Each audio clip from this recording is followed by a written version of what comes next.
We are looking at repairing the HP k016nr. Very simple process. What most people don't realize is that on the touch screen itself, there's actually 3 parts to it, and I'm going to show you that right now.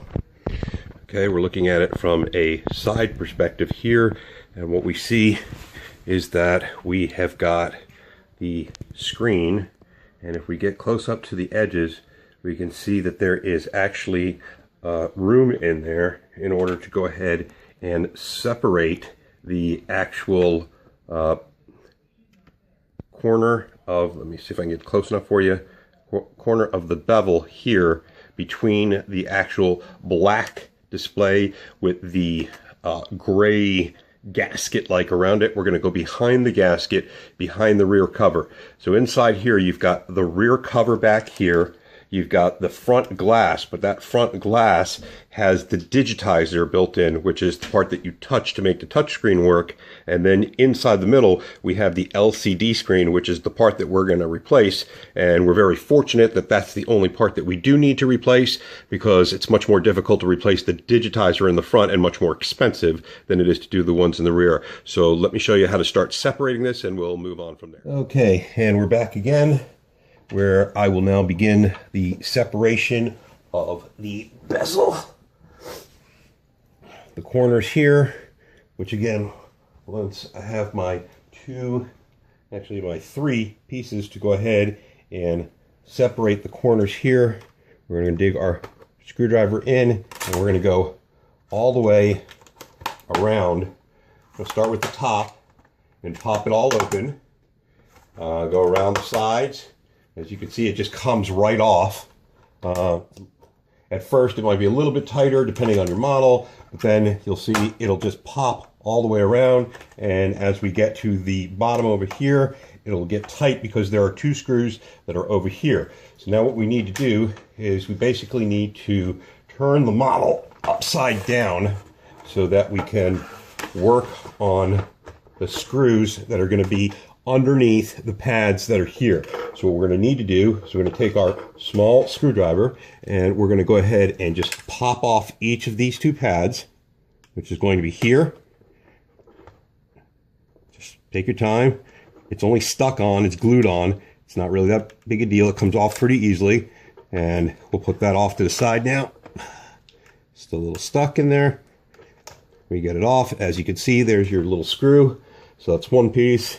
And then we're going to do the same thing on the other side and pop off this corner as well too. And once we have that removed as well, we'll go ahead and move on to removing the screws. So let's get this other piece off of here and work our way forward from this. As I said, it comes right off. Okay, now we're going to go ahead and work on removing the screws themselves.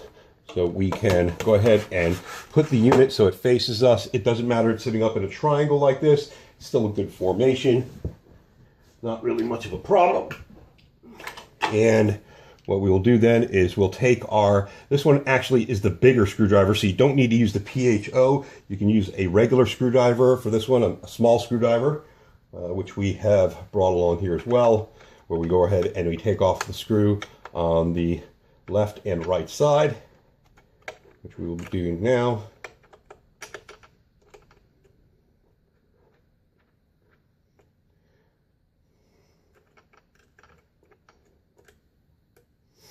Let's see if we got that off.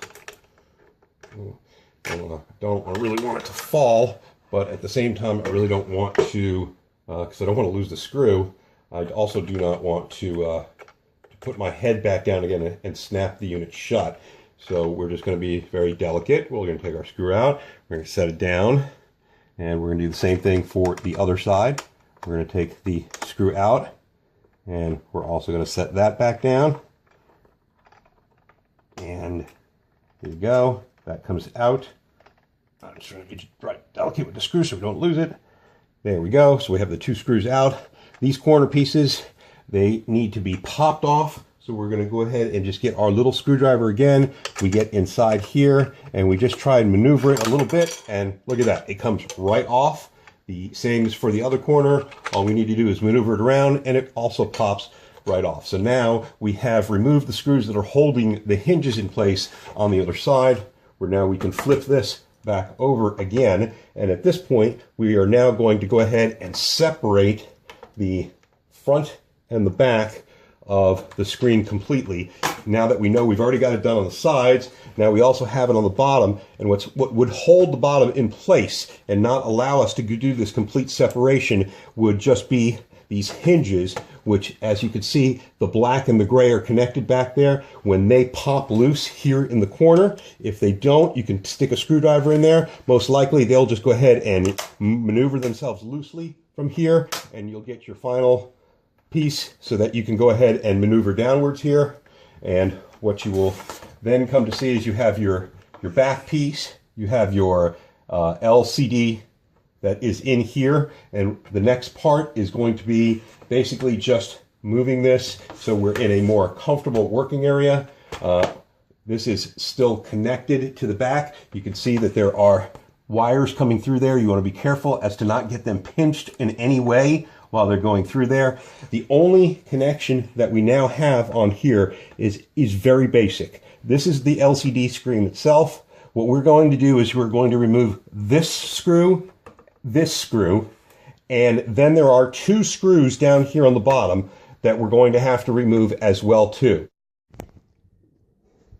Okay, now we're going to look at these two corner hinges. I've got this one already separated here, as you can see. Let me get my my smaller screwdriver so that you can get a better perspective on what's going on here. You see that this area here is what I said needs to go ahead and pop off in order to give us the room that we need. You can see that that one's already dislocated there, and this one here is still tight on its nozzle. But again, all you need to do is to get into the corner here and separate, as you can see, and now that's separated as well. Then I'm going to flip it over again now, and we'll get it from there. Okay, just so you get a visual of what it looks like now when we were talking about the three different parts. This is the back part, and then this is the LCD that we have removed from our brackets. We've moved the two corner ones, have not removed the ones down on the bottom yet, and then you can see this is actually now three completely separate pieces all together. You have the glass digitizer right here, the LCD, which is the black part in the middle there, and then of course the back cover, which we have it separated from as well. So now we're going to finish our job by taking out these screws in the corner and this connection cable right over here. And that's what we'll go ahead and do now. So let's get into this corner here and remove this screw with the correct screwdriver, of course, which we want to use our PHO if we have one, which is going to go in like so.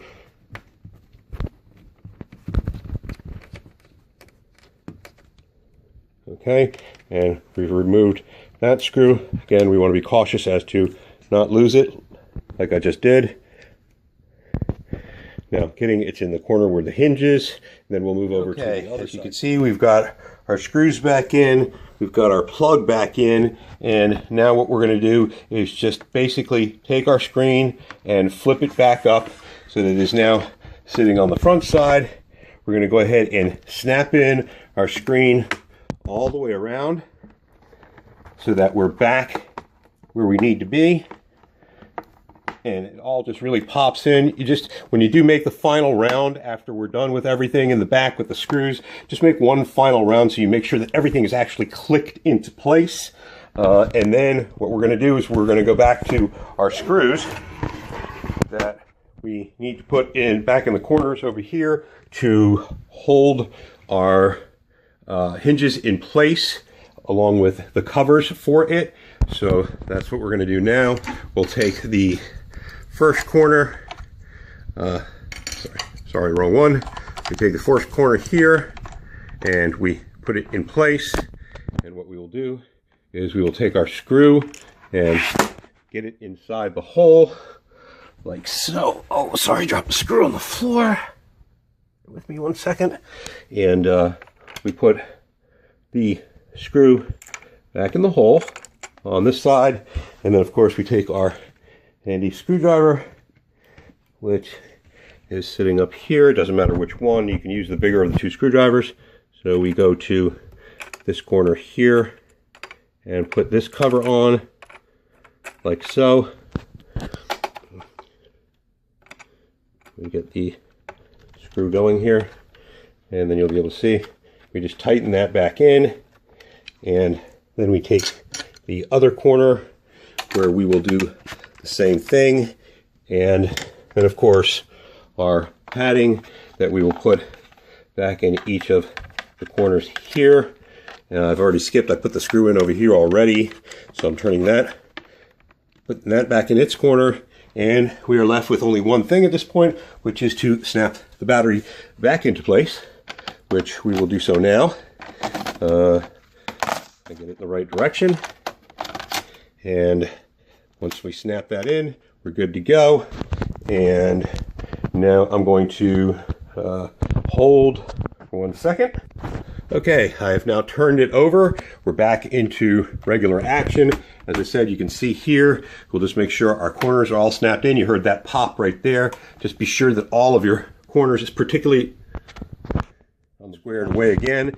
And what we'll do now is take our plug it back in, make sure we have power, and lo and behold, we turn our computer back on, and away we go. A little dirty, just need to wipe off the top of the screen there a little bit, but you'll see that everything is booting up nicely, and we have a nice brand new screen with no cracks or anything else in there.